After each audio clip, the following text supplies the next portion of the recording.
Okay, Michael, so look, before we get into all things indictment, I wanted to discuss with you the Supreme Court 6-3 and then 6-2 decision striking down affirmative action in college admissions. Now, you know, it was brought on by, I think it was USC and then against Harvard. Right.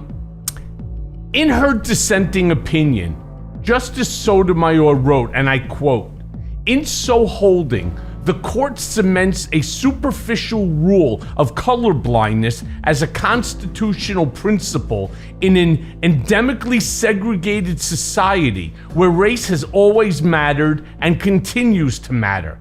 Now, reading your tweets about the decision, you have a very different opinion, and I'd love for you to share it. I'd love for you to share your stance with my listeners. Yeah, no, thank you for that. And it's a seminal moment for the country in a number of ways, because what I think people need to understand is that the Supreme Court used the first constitutional affirmative action law, the 14th Amendment, to justify undoing affirmative action. The country has, since even before the Civil War, has struggled with trying to figure out how to embrace the rights of African Americans that they brought and enslaved to this land. And they have at various times found ways to do that. And whether it was the Civil Rights Act, of the late 1850s or the early 1860s, certainly the 14th Amendment, 13th, 14th, and 15th Amendments. They're all designed to try to rectify and to atone for the original sin of slavery.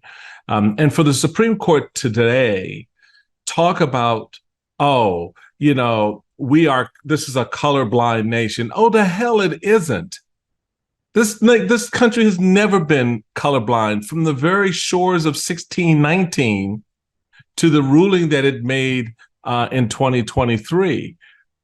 Race is always animated and has always been and always will be, until we properly address it, be a part of the fabric of our institutions, our relationships, our conversations, our decisions. And no matter of high mighty bullshit from the Supreme Court about colorblindness, keeping in mind that Justice Roberts and Clarence Thomas, especially Justice Roberts, have for most of their career had an eye on undoing this ruling, of this effort around affirmative action.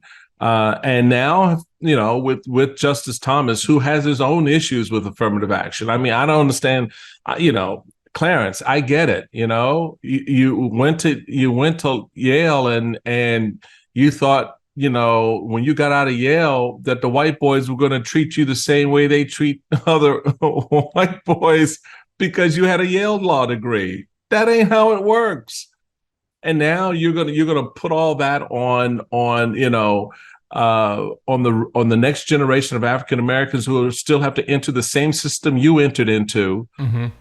and deal with the same level of racism, although different, better hidden, better designed, but nonetheless insidious rather.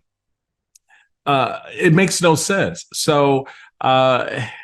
I say to Democrats, who bemoan this and whine, you saw it coming and you did nothing about it. You didn't focus. Well, we talked about that in the past. Yeah, they didn't focus on the Supreme Court. So, here we are. Now we're going to have to adjust. But here's the thing, Michael, and you probably appreciate this given your background in law and business.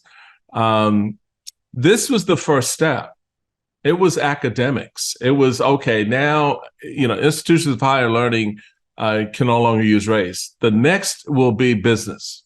That will be the next step. I guarantee you that, because you've gotten on that slippery slope, and you're going to slide into it where, the Supreme Court is going to say, well, we have colorblind business community as well as Black family neighborhoods are still redlined. Mike, like you, I have a real problem with that term color blindness. Right. I'm not colorblind. I mean, I don't see great colors and shades, right? Simply because of my eyes. But right. I understand that you're black. I understand that I'm white. I just don't give a shit. Yeah. There's a big difference. I was asked that question. Oh, well, you know, because when I was in college, we had friends from every group across the board.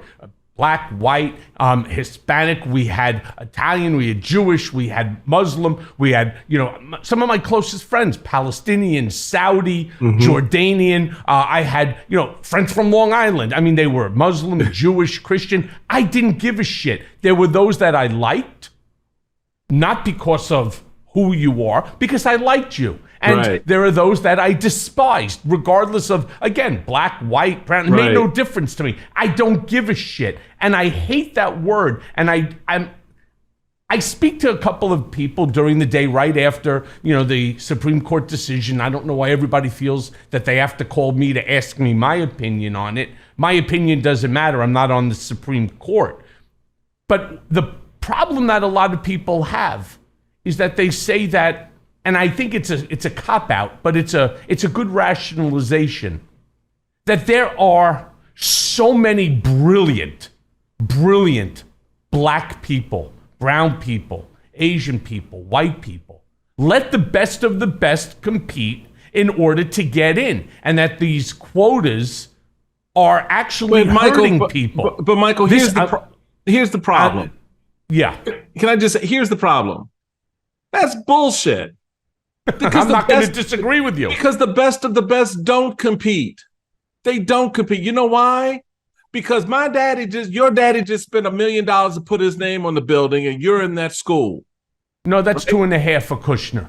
And guess what? That was $2.5 million by Kushner to go to Harvard. Exactly. And my GPA is 2 points higher than yours, right? And yet. Everyone looks at me at that institution and go, well, how did you get here? Well, I got here because I had a 4.5 GPA. How did you get in? Oh, do you mind if I ask you a quick question? Can I just stop you on that? Because I've been hearing this. Look, I went to school. I was the chairman of the board of trustees for a private school here in the city. How do you get better than a 4.0? I mean, a 4.0 is a perfect score. Yeah, this is part of the problem. Yeah, this is part of the problem. Like, I know out in Long Island, you know, they have schools. The kid turns on and says, yeah, I have a 4.3 GPA, and I'm like number 41 in my class. 4.3 GPA? The fuck you talking about? I mean, that means you're better than perfect and you're number 41 in your grade. It's so stupid. This is the problem. Everybody's always, well, APs are worth more than so on. Well, then don't fucking take an AP. What do you want from me? You know who actually, so I just want to also bring this up, talking about the whole issue of colorblind. And I'm with you on this because nothing in life is fair. It's just not. But listen to what former President Donald Trump said about yesterday. He said it was a great day for America. All right? It's a great day for America. But you know what? I tell you, it's Michelle Obama had a much different view onto it. It wasn't perfect. But there's no doubt that it helped offer new ladders of opportunity for those throughout our history have too often been denied a chance to show how fast they can climb. I mean, one of them, again, is so antagonistic, and the other has so much optimism to it. And then basically Joe Biden echoed Michelle Obama's statement and saying it's a severe disappointment. And he said that we have a real problem. We have a real rogue Supreme Court. I do want to ask you one thing, though. Why was Justice Ketanji Brown Jackson, why was she recused from the decision here? Because if I understand correctly, she actually, I believe, either the school or that a form of that case was argued before her in a previous setting. So she had a prior relationship with the case, and so she recused herself because that's what you do, Clarence.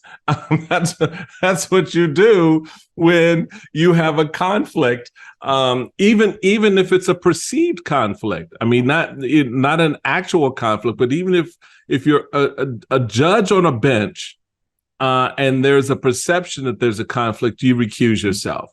And when there's an actual conflict, you absolutely recuse yourself. So she did the right thing, but that's not the example followed by some others on the court. Well, that's true, and I do have to say that I was quite impressed with Justice Sotomayor in her dissenting opinion. Was she so pissed off that she actually read, her summary in the courtroom? And you know what? Good for her, saying in essence that this decision stands in the way and rolls back decades of precedent and momentous progress. We're seeing this more and more now from the Supreme Court. The rolling back of Roe v. Wade, the rolling back now of affirmative action. I'll tell you another thing that a lot of people don't know, and voting rights. Voting rights before that, yeah. That's right. And on top of that, the effect of the Supreme Court in the Dobbs decision goes further than just the overturning of Roe v. Wade. It has implications on many other cases. Yeah. One in which right now I have an appeal pending here in regard to the Michael Cohen versus United States of America, Donald Trump, for the unconstitutional remand of me back to Otisville, making me the first political prisoner held by my own country because I refused to waive my First Amendment constitutional right. Right. All right. It is inconceivable to me that there aren't more members of Congress, that Joe Biden himself, that Merrick Garland, that they are not taking the stand, taking this and putting this on a mantle. How do you imprison an American citizen because he won't waive his First Amendment constitutional right? Think about the danger that poses. Forget about me. I already went through my shit. What about you? What about every one of my listeners? What about every American out there that you have to worry that if you say something that the President of the United States, or maybe any member of Congress, or maybe it'll be any member of the city council, or maybe even your school board, that they can turn around and have you imprisoned?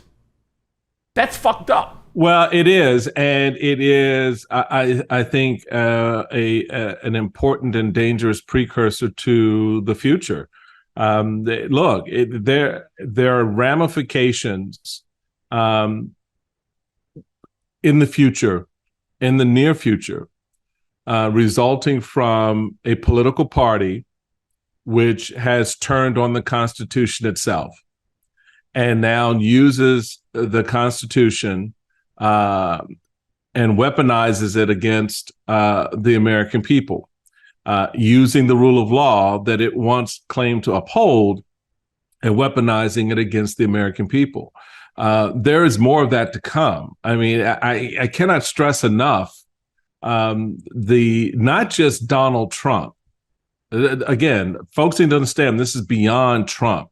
You listen to some of these candidates running for president, whether it's Vivek or certainly Ron DeSantis, that they have a pronounced authoritarian streak in them, where they know more what they're going to do. We're going to reconfigure the rights of the American people in our image.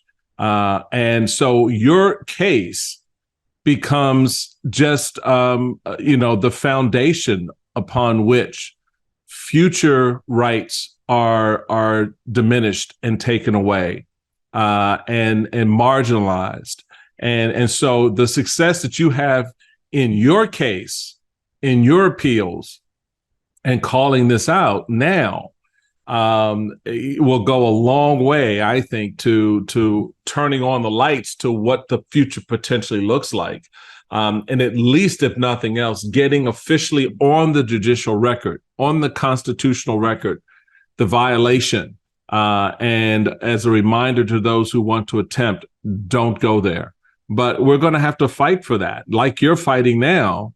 The rest of us are going to be joining you in that fight. Trust me. And there are members of Congress so far. I mean, you have Dan Goldman. Mm-hmm. You have Congressman Steve Cohen. Love Dan Goldman. Can I just take a moment and say, Dan Goldman, dude, he's an amazing member of the House. So he was there. He was speaking and he spoke about it, as did Congressman Steve Cohen, as did Congressman Jamie Raskin. God bless all of them. All right. Yeah. Jamie Raskin, while undergoing chemotherapy and beating his cancer, had the fortitude to get up before the Jim Jordans of the world and that nonsensical, whatever the name of that committee is, the Committee on Weaponization of Government. Right. And he said, what could be more of a weaponization by an administration than Donald Trump jailing his former lawyer because he didn't want him to write a book? And Jamie went in for like a 3.5 minute spiel. And you know how Jamie speaks. It was powerful. No different than Congressman Cohen and Dan Goldman, another brilliant guy. We cannot take our foot off the gas on this issue. And people are like, oh, yeah, it's just Cohen whining. Fuck you. I'm not whining. I went through my shit already. My fear, Mike, is that it's going to happen to you. Yeah. And it's going to happen to the next American. One thing you have to understand, whether it's the overturning of Roe, whether it's now affirmative action, voting rights, etc., once you lose those rights, you're not getting them back. All right? We're not going to see those rights returned. Unless, of course, Joe Biden maybe puts another, what would that be, 4 people on the Supreme Court? Right. And just adds, it's constitutionally permitted. I would just fucking do it. And you know what? You turn around and you say, it goes beyond Donald Trump. I agree. It's way beyond Donald Trump. But let's not forget, Donald Trump openly and stupidly, which we're seeing more and more daily, openly and stupidly said that he wants to rewrite the Constitution. Could you imagine a guy who writes in fucking crayon and Sharpie wants to rewrite the Constitution of the United States of America? And here's what it's going to say. I, Donald J. Trump, am the ultimate decider of anything and everything. Thank you. Yeah. And he's going to sign his name to it, and that's going to become the way that he would want the law to work. That he decides whatever he wants. Whether it conflicts with his earlier decision, doesn't matter. He's the ultimate judge, jury, and executioner. And that's a real problem. It is a real problem. And again, it is what we all need to be on guard against, as you said. Look, the one thing about Donald Trump that it boggles the mind that people don't get, particularly in the media, is that the man will tell you what he's going to do because he's that arrogantly dumb that he just knows he can say it and there's not going to be much you can do to stop him. And that's borne itself out on a number of occasions. So when he says to people, I am your retribution, you need to understand what he's saying and what comes with that and what will come from that. And cases like yours will be the norm. A dime a dozen, exactly. Thank you. And yeah, I mean, look, since we're talking about Donald now, now on to yesterday's breaking news, right? From the Independent, that the Department of Justice, and good for them for breaking this story, that the Department of Justice could bring between 30 to 45 additional criminal charges against Trump in the upcoming weeks, and could do so in a number of different venues, right? Is this superseding indictment a way for Jack Smith to mitigate any potential damage that Judge Eileen Cannon could do to the case by just, say, burying Trump in a multitude of charges? Yeah. I think smart minds in the Justice Department, given the track record of Judge Eileen, Cannon, know that that case is fraught with problems, from the way she will could potentially rule, to actually creating an atmosphere in which, since this is being done in Trump's backyard, having just one juror, all you need is one, to create a mistrial. So I think what you're going to see is, this play out in a number of potential places. Bedminster, New Jersey, for example, being one, potentially here in Virginia, being the other, where Trump has other properties. Because the question is, which is a legitimate question, is, well, what makes you think that all the documents are just in one location? And they're not. I mean, as we've already seen. So, I think they're going to have.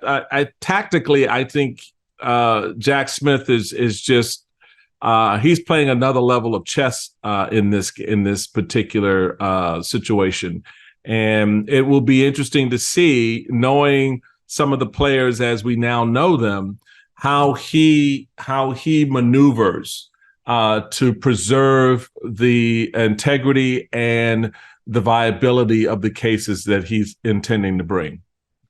Right. So let me just, for my listeners, explain what a superseding indictment is. A superseding indictment is a second set of charges against an already indicted defendant. In this case, obviously, that's Donald J. Trump. That could include, in this specific case, more serious crimes. Now, I'm not sure how you get more serious crimes than the, dissemination of top secret, documents, going back, to the Rosenberg days, right? I mean, right. Yeah, right. That's treason against America, which, by the way, happens to be punishable by death. And I get the notion that this is, Judge Eileen Cannon, and she's made some pretty shitty rulings in the past. And the concern is that there could be one holdout juror. And so you could have a holdout anyway, whether it was Judge Michael Steele, whether it's Judge Michael Cohen. You could still have it. Why? Because there's 70 million fucking maniacs that voted for this idiot. Now, let me pull that back just slightly, because he's lost a significant number of that 70 million vote. They said something like 70% of America or 80%, they don't even want the guy to run. So let's even just turn around and say that it's not 70 anymore. Let's say that it's 20 million. Let's say it's 25 million. What's the likelihood that out of a jury of 12, that one of them is a MAGA moron? And I say that the odds are better than you may think. Yeah, they're very high. They're high. Yeah.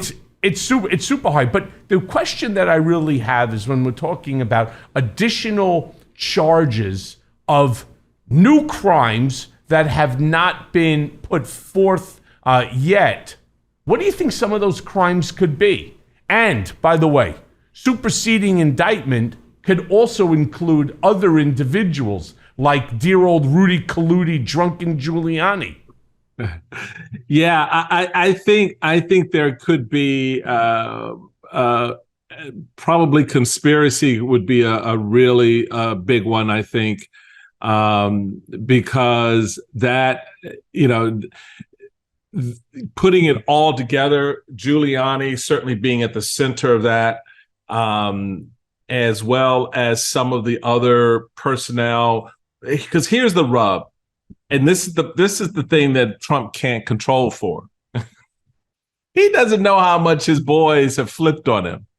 He just does not know. Look, not everybody's going to be his accountant and go to jail for him, right? Not everybody's going to say, "I'm such a MAGA head that I'm going to go to jail for Donald Trump." But hold on, wait, hold on. First of all, obviously you're talking about Alan Weisselberg, right. or Weasel, as we used to call him. But Allen must have known that the decision was going to end up being something de minimis like this 100 days, and he was willing to take that. I assure you, the case here with Rudy is not 100 days in Rikers. No, it's not. I'm pretty sure that they're not, talking about something. And also, I do personally sort of not like the term flip. They're not flipping on him, right? What they're doing is they're providing testimony, which is their obligation. They're obligated to do that. Yeah, Mike, that's nice. That's nice. Nah, they're flipping. Come on, dude. All right, they're not providing testimony. They're saving their own ass. That's like, I'm going to tell you everything I know because I don't want to go to jail for this fool. And so, yeah, the reality of it is, the magnitude of these cases around these documents is such that I just don't see, given to your point, the penalties, potential penalties involved here. I mean, espionage carries a death sentence.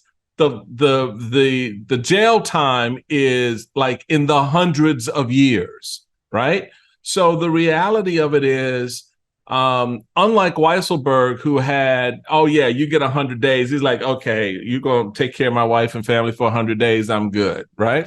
Well, he's been doing that for 45 years. He's been doing that for 45 years. Now, I'm sure that if Mr. Weisselberg were facing, the rest of his life in prison, that would be a different conversation that he would have had with prosecutors. Trust me on that one. At his age, I just don't see this man thinking he wants to die in prison. But the reality of it is, for Mark Meadows, and now even for Rudy Giuliani, who's voluntarily went in and started talking, the reality of this is now coming home for them. And I just think that what Jack Smith has been able to uncover through the coming together of various conversations, communications, but via text, email, etc., he now has a fuller picture of exactly what this was and exactly who the players were. And he's just gone back to them and says, well, now let me share a little bit of what I know you did and your role. And I bet you more than anything else, that's what's breaking this thing open to the point where he's now talking about a superseding indictment. So since we're talking about Jack Smith, the man seems utterly unflappable to me, and basically immune to whatever bullshit that they throw at him. The guy just doesn't give a fuck. No. He's like Tish James, our New York Attorney General. She's just unsinkable. Whatever they threw at her, she don't give a shit. Yeah. Onward and forward. The same thing with Jack Smith. So if you would, discuss with me how you think that he's doing so far, and what do you think his strategy is for the long haul in order to prosecute, right? To hold Donald Trump accountable. I think you nailed it. I think his background lends himself to this type of prosecution, up against a nefariously slippery character, up against someone who is former president of the United States. You got to have balls of steel to go into that fight, particularly given that all of the institutional systems around you, Michael, are still like, oh my God, it's the former president. We've never prosecuted a president. Oh my God, what do we do? What do we do? Right? He's like, hey, get the hell out of the way. Sit down. Let me show you what you do, which leads to this. In terms of how he is and will continue to approach this, what I've heard about him is being borne out. And you've used the term. He's unflappable. He's steely-eyed in his gaze. And once he's locked in, there is no unlocking until this is done. So the discipline, the organization, the coordination, the stick-to-itiveness of bringing this prosecution, he doesn't care that it involves a former president of the United States. He sees an individual who has been alleged to have committed crimes. He is investigating those crimes. He's now brought indictments for those crimes, and it looks like he's bringing additional indictments for those crimes, for other crimes. So for him, it's all a methodical process that you cannot be distracted by the politics, the personalities, and the pissy little, politicians who run around nipping at your heels like Jim Jordan and others, who, if they don't shut up and sit the hell down, he may turn his gaze on you. Well, let me tell you something. As a person who he's turned his gaze on, I can tell you that I understand what Jack Smith is going through. And, while I do call him unflappable, and, we have to just remember, he is the prosecutor in this case. But right. The amount of attacks that come at you when Donald Trump and his sycophantic followers, are, as you said, nipping at your heels. Right. It's a very uncomfortable situation. And so I give him the utmost of respect for not wavering. I wish, in some respects, Merrick Garland would be as unflappable. This shit, we wouldn't be. I really believe that he had the ability 2.5 years ago when he became Attorney General. This case should have then been brought right then and there. He should have then appointed a special counsel, or he should have done it on his own. It's not like Merrick Garland is, a pushover. It's just a different personality. He just didn't want the political fallback. Right. And, and we're all suffering as a direct result. And it's something that I really think that has to be taken into consideration. But since we're talking about this whole bullshit with Donald Trump, wouldn't it be nice, in all fairness, if he would just go away, that he would just step away from this whole political, maybe move out of the whole fucking country, right? And that way you and I can do this podcast and we can talk about important things like the economy, like veterans, like mental health, like guns, like drugs, with borders, immigration. Can't we talk about the infrastructure? Why can't we talk about the important things? Instead, we're talking about fucking Donald Trump and his dirty diapers, and who's going to be the one, to kick him in the diaper the hardest. It's fucked up. We've really become almost like a Kardashian country where everything is reality based. But are you concerned at all about the South Florida location of the trial? Because that is a solid MAGA county, right? I think Trump is counting on the fact, I really do. And I'm sure the idiots that are around him right now, like Boris Epstein, they're counting on the fact that he'll get that one juror. All you need is one. Who will give him the hung jury and the mistrial that he's looking for. And that person is most probably in South Florida. Discuss that with me. Let me ask you this, Michael. How do you get a 12-panel jury in a case against Donald J. Trump where one of them is not already MAGA or MAGA influenced? That is the big question, dude. I don't know. I would not have necessarily brought this case there. He had no choice. He had no choice. Or did he? I don't know.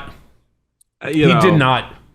He could not, because the first thing that they would have done is they would have challenged the jurisdiction onto it. And that's why. And they would have, the Trump team would have challenged. So he sort of nipped that in the bud. So they kind of boxed him into that corner.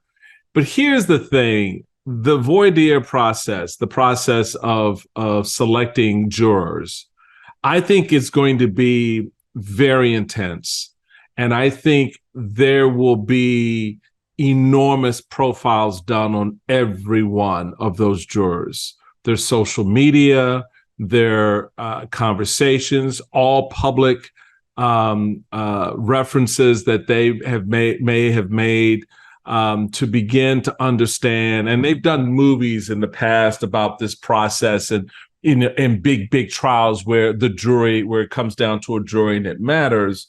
Prosecutors are very keen at making sure that their jury selection process is going to be intense as the trial itself. It has to be in this case, Michael, you know that, because as you said, it only takes one asshole. And I refer to them that way because that's what they will be if they go on into this case with that intent to save Donald Trump, to protect Donald Trump. And so you're going to have to figure out how to vet that in the voir dire process as much as possible. But as you know, man, you still run the risk. You still run the risk. And you hope that our system is designed in a way to not just withstand that, but to impose on that individual who may have that intent at the beginning of the trial, by the end of the trial, recognizing, shit, I love Donald Trump, but damn, and that's what you hope comes out of it if they go in with that particular intent to rescue or save Donald Trump from the witch hunt. I want to play both sides of the coin here, because you're right. The system has to be legitimate. And, I attack the system, the DOJ, and most prosecutors, because they don't really, as Judge Jed Rakoff wrote in his book, Why the Innocent Plead Guilty and the Guilty Go Free. Prosecutors don't really prosecute anymore. That's not what their goal is. Their goal is to convict. I don't want anybody on that jury either who has such a disdain for Donald that no matter what information is provided during that trial, that they automatically want to see that ass in prison or convicted. I don't want that either. I want it, and I've said this 1,000 times and it's worth restating again. I don't want to see Donald Trump indicted, charged, prosecuted, convicted, simply because I fundamentally disagree with him on most of everything that he says. I want him to be indicted, prosecuted, charged, convicted, because he's guilty. And that's the problem, because the first thing that he does is he goes out there and he starts talking about witch hunt. It's all a continuation of the witch hunt. Right. That's all that it is. They don't want your favorite president to run because they know that he could beat Joe Biden. All right. And they don't want, I'm not fighting for me, he says. I'm fighting for you. Right. This is all Hitler type talk. Right. He uses the same words that Hitler used with witch hunt, fake media. It's not about me, it's about you. Look at what the Jews are doing. Look at what the Jewish sympathizer is doing to you and to this country. He plays on these people. I don't want those people on the jury either. I don't want either side. I want people who will listen to the facts and make a determination that's legitimate. That's what I want, because right now, our Supreme Court favorability is at the lowest that it has ever been, and I hate to say it, rightfully so.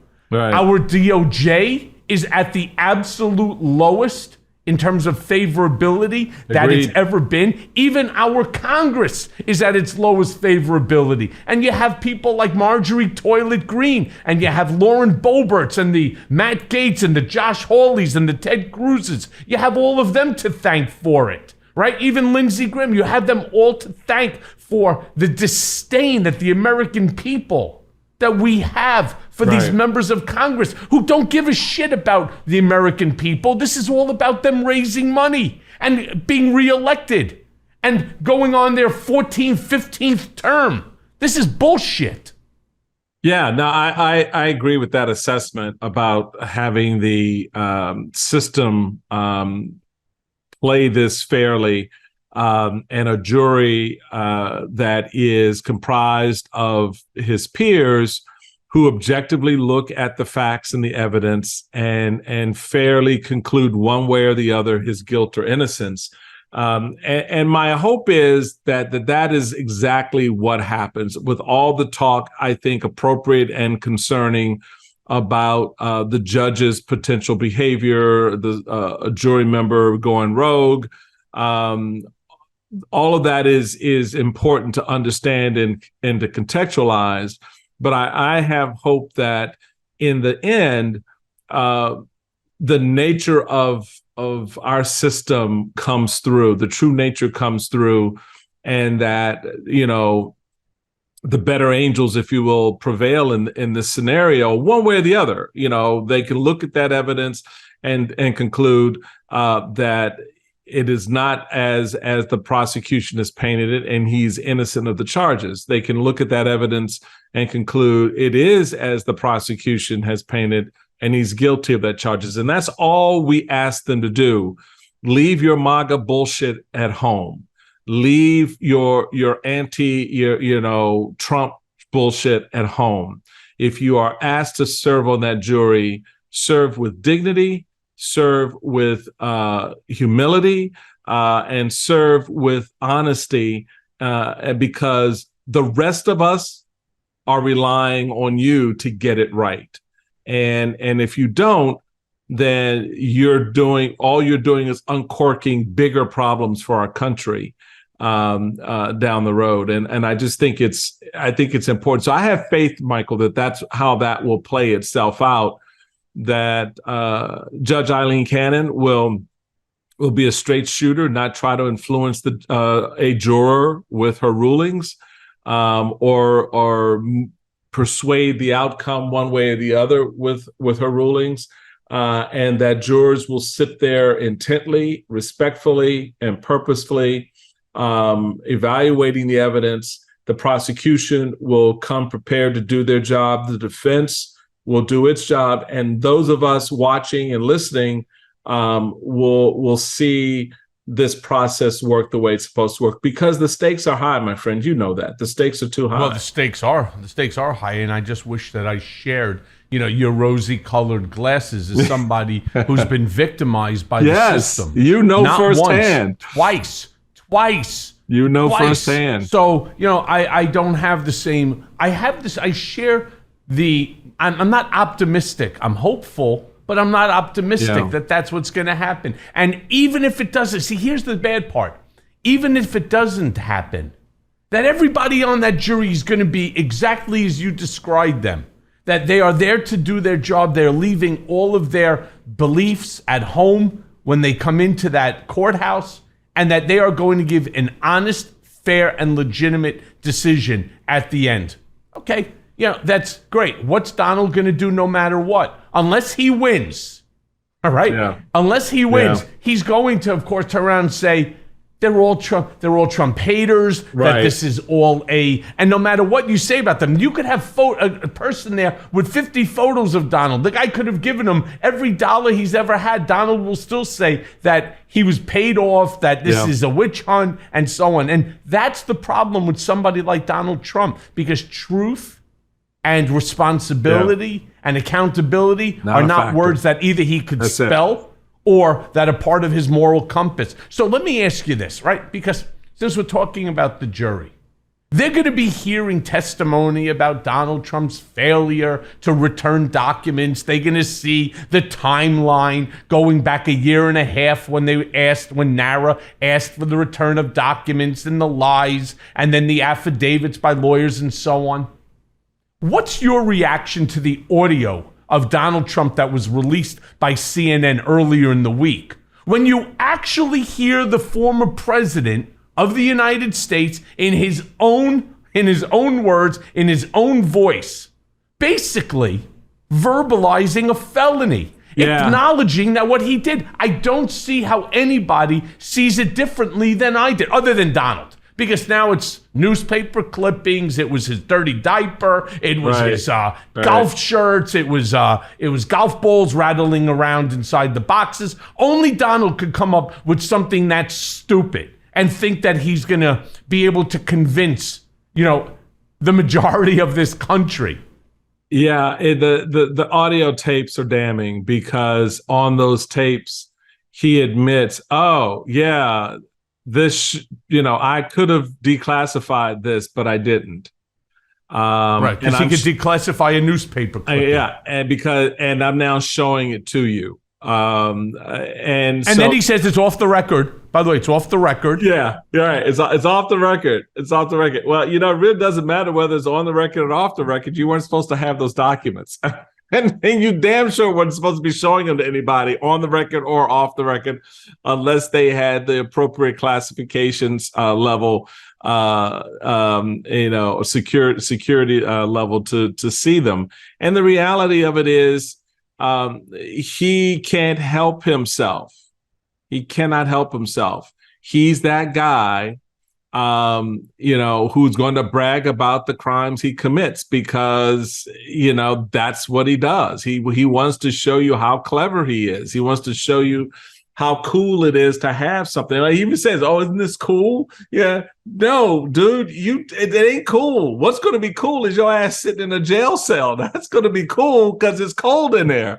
I mean, he doesn't connect the dots the way you and I would, because his megalomania and arrogance leads him to believe he's untouchable, and he's right.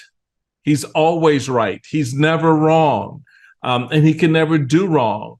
And so, guys like that, I can declassify a top secret national security document just by thinking about it at home at 2:00 in the morning. It's declassified. He actually believes that. And to the extent that he doesn't, he knows that there's suckers out there who will. And that gets, again, back to the point when the jurors hear the tape that we've all heard. And I suspect that there's going to be more of that they were healed that we did not. How do they absorb that? How do they take that in? How do they respond when they hear, to the example you gave, someone who may be more MAGA than not, listening to the man in his own words say what he said? Here's the problem. Access Hollywood tape. You hear the man bragging about sexually assaulting women, and yet the people who support him were like, okay, so what?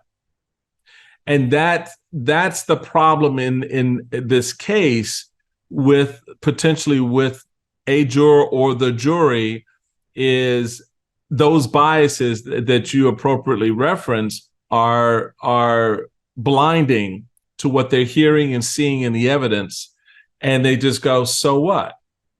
He said there were boxes and there were shirts, and But this one is different. It is different. I know it's different, but it's different because it's national security and it affects everyone. I had guys who said to me they like Trump, not because they like Trump for his morals or lack of them. In fact, they like him because he has no morals. He likes the fact that he can say, you could grab him by the pussy. Mm-hmm. They think it's fucking funny, right? Until it's their wife or their daughter. Then it's not so funny. Well, you know what? In this specific case, it's your national security that's at risk. Had people gotten a hold of these war plans, for example, and we were going to invade Iran, and somehow they already had our memo on it. Well, now they have their military set up exactly where the American planes or ships and so on, where our servicemen, members are going to be, where the service members are coming in order to invade. Right? Now, all of a sudden, they're getting slaughtered because the adversary, has advanced knowledge of our move. And why? Well, because Donald needed to show off. But here's the point. If I was Jack Smith and I was the prosecutor in this case, ladies and gentlemen of the jury, I want to be very clear. That is Donald Trump's voice. Now, he may say artificial intelligence. He may claim that were not top secret documents, that these were really newspaper clippings and love letters from Kim Jong-un and Putin and Mohammed bin Salman and dirty diapers and golf balls and whatever the fuck he wants to say. But ladies and gentlemen of the jury, 2 days later, the same idiot goes out and makes a statement that he was basically lying. Yeah. That he was lying, that this recording is an untruth, that he was lying and bragging. He was just, being machismo about top secret documents, that there were no documents. So I don't see how they intend on using that as a legitimate defense. Hey, I was lying, all right? How do you think something like that should play to a jury? I don't think well. Yeah, I don't think it plays well either. And besides, it's just not believable. The vast amount of evidence that we have from ballrooms to bathrooms of documents it says that that you weren't lying, that you had these documents for a reason. You were clearly showing these documents for a reason beyond just bragging about having them. So you clip together the town hall on CNN when he is asked, have you ever shown these documents to anyone? And he in a moment tells the truth and then catches himself when he goes, yeah, well, I might have. And well, then, if I wanted to, I could. Yeah, and then if I wanted to, if I could, he said, well, have you shown these things? Well, I might have. And she follows up, well, what do you mean you might have, right? You take that clip and then you juxtapose it against this audio tape, right, of him actually showing the documents to someone, right, and telling them this is it says here national security, this is classified, isn't this neat? This is so cool, right? Those two endpoints for me nailed this case. I mean, hey, Mike, quick question. Something just came to my mind, and I have to throw this by you. Explain to me then how any veteran, any member of our armed forces, any family member of anyone in the armed services could be a supporter of Trump. I see this shit on TV, and it drives me batshit crazy. I see people holding Veterans for Trump. Really? Really, Captain Bonespur? Or how about you have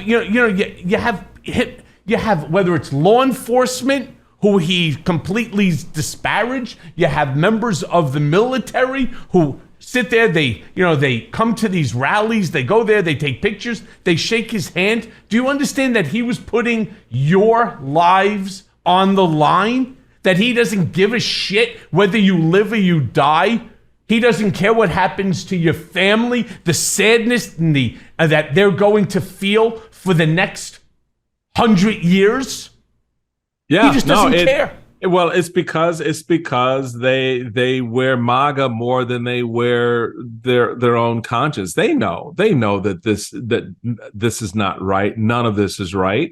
They know that, but he serves as a political weapon for them. He serves in some respects as a personal weapon for them against whatever grievances they have, whether it's against the institutions that they serve in, or the other political party. They're so MAGA-fied that they're blinded by their desire to, quote, own the libs. They don't make that separation.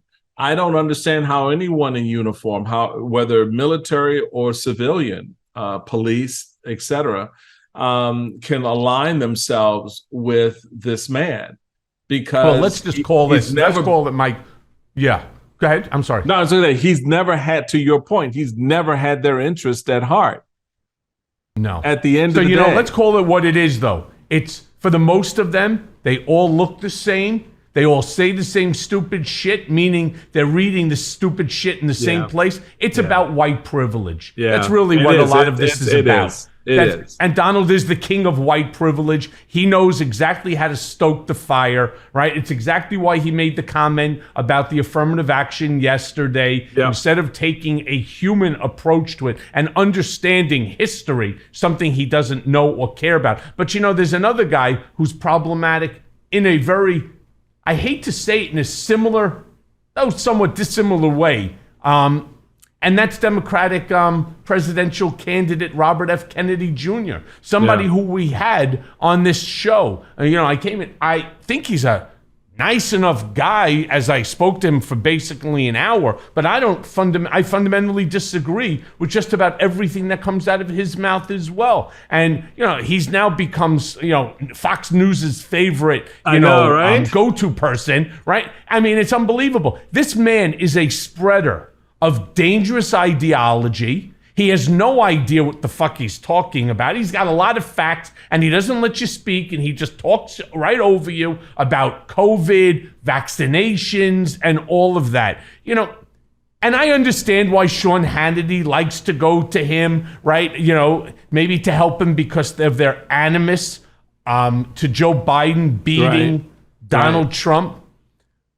And it's clearly easier for Hannity to talk about RFK Jr. than to have to deal with the fact that Donald is just sticking his fucking foot in his mouth every single day. And, the favorite Florida governor, Ron DeSantis, is floundering like a fucking dead fish, right? on the boat.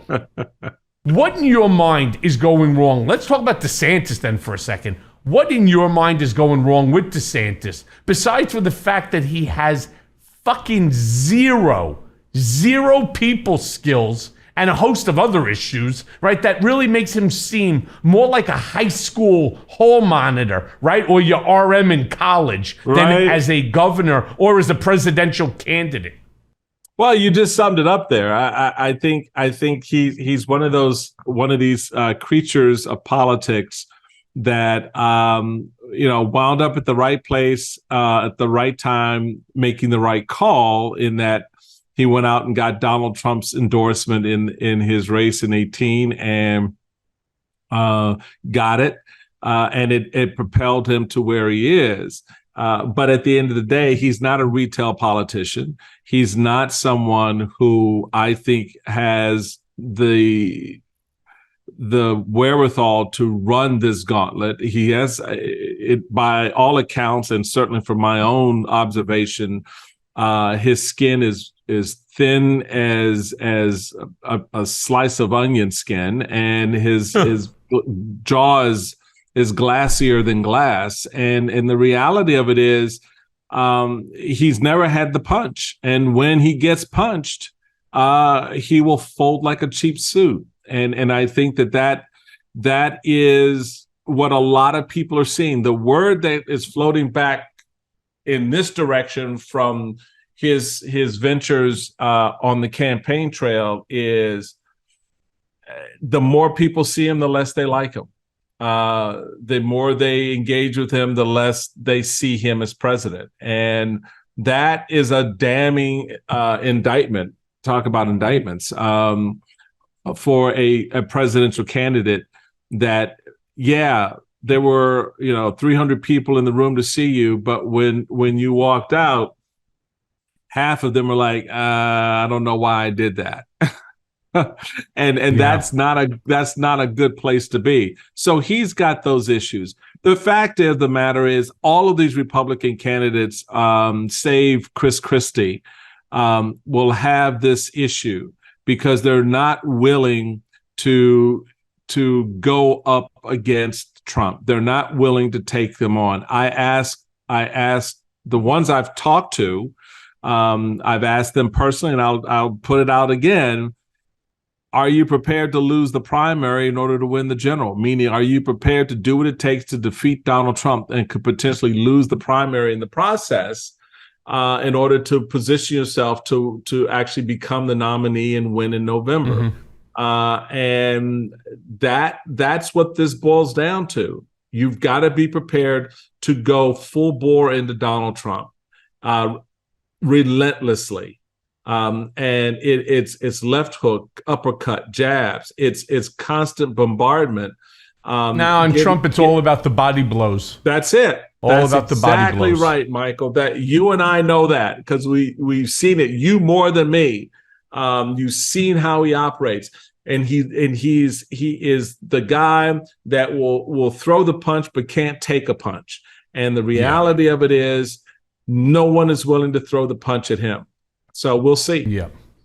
So look, Mike, the hour goes by quick here on Mea Culpa, and I want to close by talking about something you know a lot about, where the GOP goes from there. right? Because as someone who dedicated, a good portion of your life to the Republican Party, it really has to pain you to see it being hijacked by this group of fucking lunatics. Yes.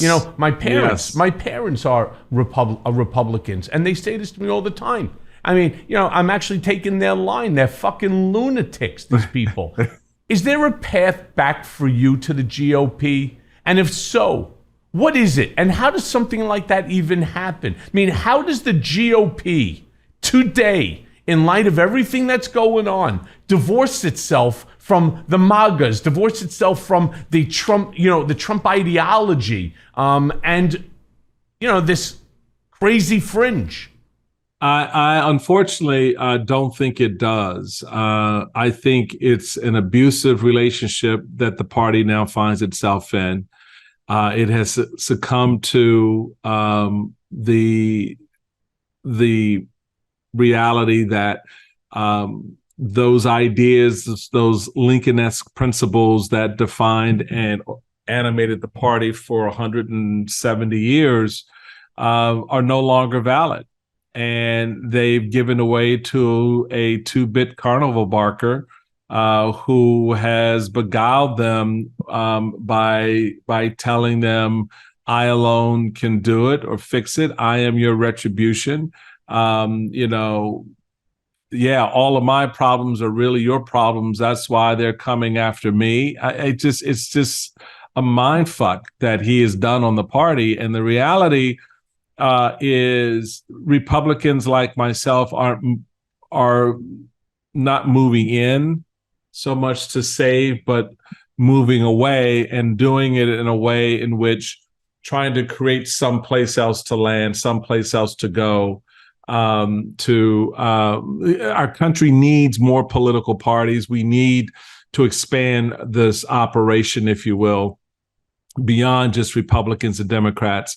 I don't know if that happens in our lifetime, but it is a process that needs to start, particularly given just how broken the GOP is. The only way this iteration of the Republican Party survives and regathers itself is if there's a complete political enema.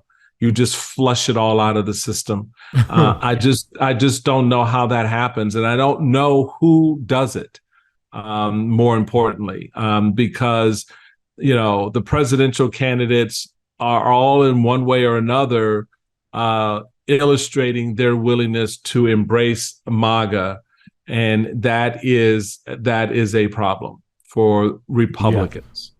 Yeah. Look, that the GOP has a real problem when you see the Koch brothers right now putting in $1 billion in order to defeat Donald Trump. The question really becomes, who do you back? You back Donald Trump 2.0, Ron DeSantis, or you turn around and now you want to, talk about affirmative action.